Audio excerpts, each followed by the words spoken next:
అంటే ఒకటండి ఆ 'సంగు బోర్డర్‌కి' నాకు కొంచెం ఎమోషనల్ కనెక్షన్ ఉంది. ఇప్పుడు అంతకుముందు కేంద్ర ప్రభుత్వము రైతు వ్యతిరేక చట్టాలు 3 తీసుకొచ్చినప్పుడు నేను అప్పుడు ఢిల్లీలోనే ఉండేవాడిని. సో, ఆ ప్లేస్‌కి నేను ఆఫెన్ విజిట్ చేశాను. రైతులు దీక్ష చేసిన రోజుల్లో 4 టైమ్స్ ఏమో విజిట్ చేశాను నేను.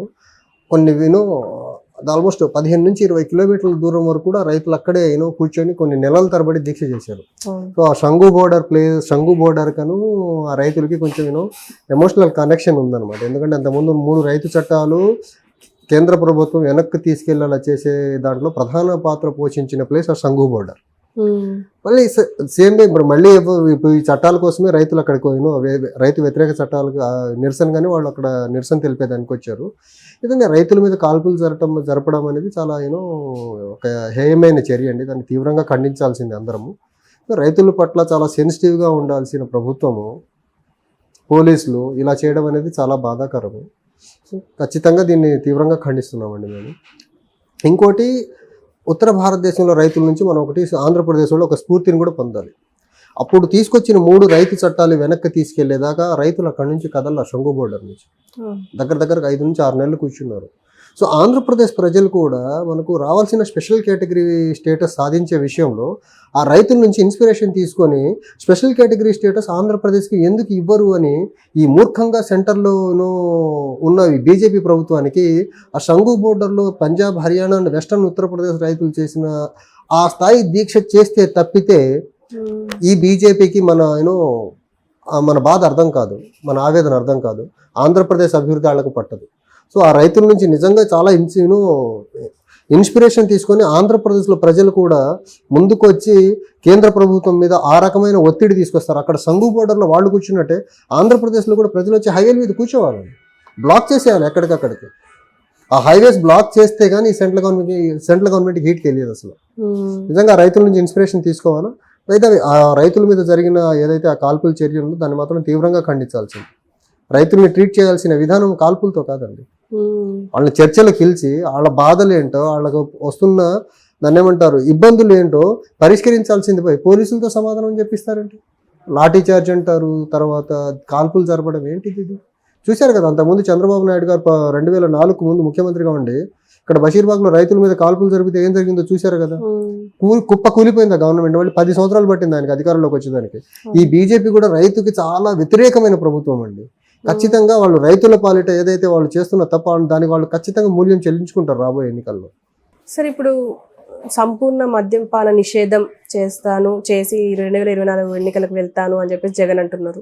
అంటే ఇంతకు ముందు కూడా అదే అన్నారు, మొత్తం మద్యం నిషేధం చేస్తామని చెప్పేసి అని మళ్ళీ వాళ్ళ బ్రాండ్స్ తీసుకొచ్చి గోల్డ్ మెడల్ ఏదో తీసుకొచ్చారు. దీన్ని మీరేమంటారు?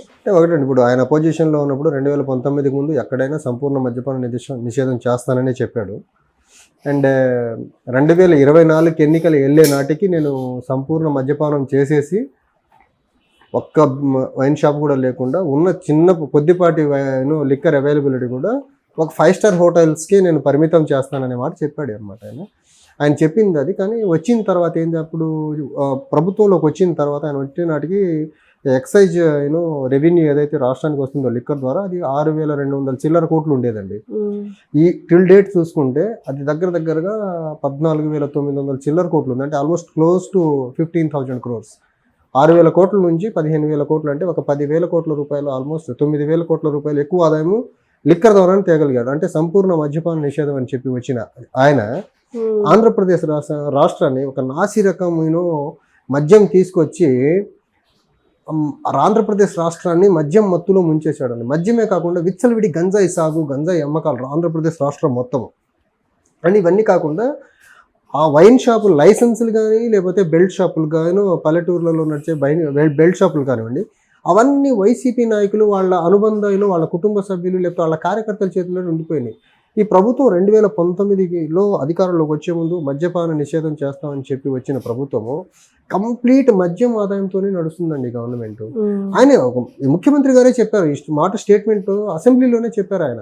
మద్యం ద్వారా వచ్చే ఆదాయాన్ని అపోజిషన్ రాకుండా చేస్తుంది, మద్యం ద్వారా కొంచెం ఆదాయం రావడం వల్లే కదా రాష్ట్రానికి అప్పులు పుట్టేది ఆ ఆదాయం చూపిస్తే. తర్వాత ఆ ఆదాయం ద్వారానే కదా మహిళలకు కొన్ని వెల్ఫేర్ చేసి కొన్ని స్కీమ్స్ ద్వారా డబ్బులు పంచగలిగేది. అంటే ఈ మహిళలు కూడా ఆలోచించాలి. ఇక్కడ జగన్ ఏదో డబ్బులు ఇస్తున్నాడు వైసీపీ ప్రభుత్వం, ఎక్కడి నుంచి ఇస్తున్నారు? మీ కుటుంబాల్లో మగవాళ్ళు తాగే వైన్ నుంచి వచ్చిన ట్యాక్సెస్ మీకు ఇస్తున్నారు.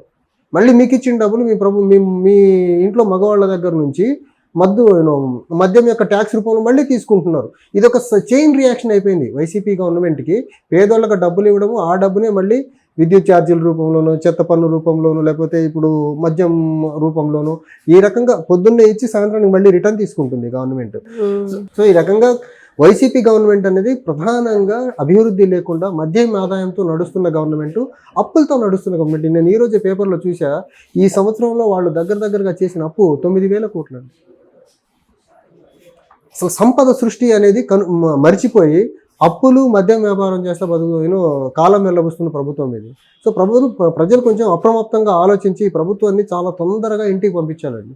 ఇంకొకసారి ఈ ప్రభుత్వం కానీ ఆంధ్రప్రదేశ్, ఈ పార్టీ కానీ మళ్ళీ ప్రభుత్వం ఆంధ్రప్రదేశ్లో ఫామ్ చేయగలిగితే ఇంకా ఆంధ్రప్రదేశ్లో ఇంకా అభివృద్ధి అనేది ఏ కనుచూపు మేరల్లో అసలు కనపడదండి. ఇంకా ఒక దయనీయమైన రోడ్డు వ్యవస్థ ఉంటుంది.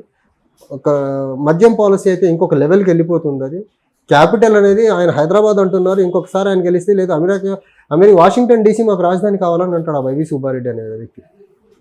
సో ఇవన్నీ ఆలోచించి రాష్ట్ర హితం కోసమని ఆలోచించి ఓటర్లు ఈ ప్రలోభాలకు లొంగకుండా నిజాయితీగా ఓట్ చేయగలిగితే బాగుంటుందండి.